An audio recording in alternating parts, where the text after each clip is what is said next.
Welcome you all again. And बेटा we will continue our topic.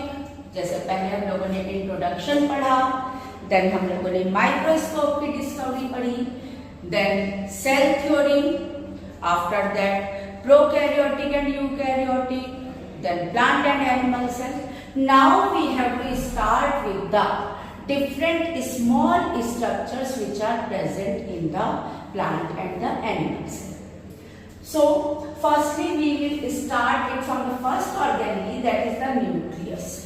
But a nucleus, it is known as the brain or control center of the cell. Control center of the cell. Okay, तो question आपके पास पूछा जा सकता है इस तरीके से, name the organelle which is known as the brain of the cell, name the organelle which is known as the control centre of the cell, why is it so, क्यों कंट्रोल कहते हैं इसको ब्रेन या control centre of the cell. तो क्या answer दोगे?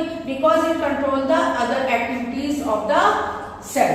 Okay, control all other activities of the cell, इसलिए हम कंट्रोल सेंटर कहते हैं. अब न्यूक्लियस को डिस्कवर किसने किया था? Who has discovered nucleus? तो बेटा इसमें ध्यान रखिएगा, it has been discovered by Robert Brown. Robert brown ने डिस्कवर किया था हमारा क्या? न्यूक्लियस. सबसे पहले न्यूक्लियस की स्टडी करी थी रॉबर्ट ब्राउन ने. ओके बेटा, तो न्यूक्लियस मेनली देखो, इसकी जब हम लोकेशन की बात करते बेटा, तो न्यूक्लियस की लोकेशन अगर, तो न्यूक्लियस मेनली प्रेजेंट होता है बेटा सेंटर में. प्लांट और एनिमल सेल में न्यूक्लियस की पोजीशन की बात करेंगे तो in plant cell it is present eccentric. आपको याद होगा, अगर तो प्रीवियस आपको देखना, उसको वीडियो देखना, जो प्रीवियस वीडियो मैंने बताया था प्लांट और एनिमल सेल का डिफरेंस का, उसमें आपको चेक करिएगा बेटा. उसमें मैंने बताया था न्यूक्लियस जो है एनिमल सेल में कहाँ प्रेजेंट है? सेंटर में. जबकि प्लांट सेल में सेंटर में नहीं प्रेजेंट है, साइड में प्रेजेंट है. तो उसकी बेसिस पे डिफरेंस भी तैयार हुआ था कि in animal cell centric nucleus, in plant cell eccentric. अब न्यूक्लियस का स्ट्रक्चर देखते हैं बेटा. तो पहली चीज तो डबल मेम्ब्रेन प्रेजेंट है इसमें, double membrane. Then the nuclear pore is there, इधर कर देते हैं, देखिए nuclear pore, and in it jelly-like substance that is known as the nucleoplasm. Nucleoplasm. पता है, जब हम सेल का, प्लांट सेल का या सेल का डायग्राम बताऊंगी ना, तो उसमें देखो सेल के डायग्राम में अगर हम बात करते हैं तो सेल के डायग्राम में बीच में तो ये न्यूक्लियस है बेटा, इसके अंदर जो हमारा लिविंग सब्सटेंस है, बाहर भी हमारा जेली लाइक सब्सटेंस प्रेजेंट होता है न्यूक्लियस के बाहर, उसको हम कहते हैं साइटोप्लाज्म. ओके, और न्यूक्लियस के अंदर जो होता है जेली लाइक सब्सटेंस, उसको हम कहते हैं न्यूक्लियोप्लाज्म. और यही दोनों मिलकर बनाते हैं क्या बेटा? That is known as the protoplasm. Protoplasm को हम कहते हैं लिविंग सब्सटेंस. तो ये दो तरह के सब्सटेंस हमारे जेली लाइक सब्सटेंस है, न्यूक्लियस के बाहर, एक न्यूक्लियस के अंदर. अब यहाँ मैंने बता दिया nucleoplasm. One spherical body is there that is known as the nucleolus. Nucleolus. And thread-like structures are there that is known as the chromatin fiber. Sometimes you people are able to get the name of it. वहां पर आप name अगर देखेंगे तो कुछ जगह पर ये बेटा लिखा होगा chromatin fibre. In some of the places fibre की जगह पर रेटिकुलम लिखा होगा.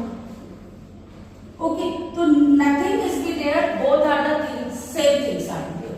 और यही जो क्रोमेटिन फाइबर है ना बेटा, जब सेल डिवीजन स्टार्ट होती है, when the cell division start, तो ये कंडेंस होकर बना लेता है क्या? क्रोमोसोम. ये कंडेंस होकर बनाता है क्रोमोसोम. हम लोगों की बॉडी में कितने क्रोमोसोम है? ह्यूमन बीइंग की बात करते हैं तो कितने क्रोमोसोम है? Total number of chromosomes are the 23 pairs. Pairs में अगर बोलेंगे तो 23 पेयर्स है ह्यूमन बीइंग में, नंबर में बोलेंगे तो 46. अब ये जो क्रोमोसोम बनता है ना बेटा, इसे देखो ये भी nucleus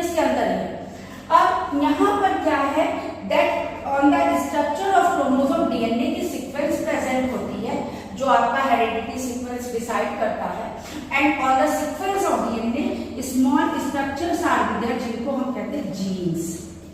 what are these? Genes. Genes वो नहीं पहनने वाली जीन मत समझ लेना कि पहनने वाली जीन समझ लो, वो JEANS होता है, तो वो जीन नहीं, यहाँ पर है जीन्स। ये हेरिडिटी यूनिट है जो डिसाइड करती है which transfer the character from parents to offspring. Okay बेटा, तो ये वो जीन है जो हमारी क्रोमोसोम पर प्रेजेंट है। ठीक है, number of chromosome human being में कितने बताए मैंने? 23।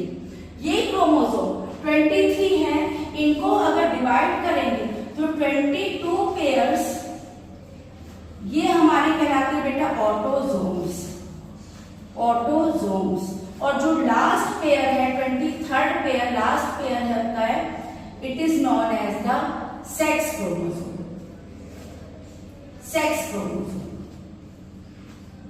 तो आपको पता है ये जो 22 पेयर्स है autosome, they are responsible for the different characters of the human being. Like जैसे मैंने कह दिया colour of the hair, colour of the eyes, और we have to say skin का कलर, पेरेंट्स की कैसी है, पेरेंट्स से पता चला कर्ली हेयर है, बच्चों की भी कर्ली हेयर है। तो ये सब हेरिडिटी कैरेक्टर जो ट्रांसफर होते हैं, that one is the autosomes.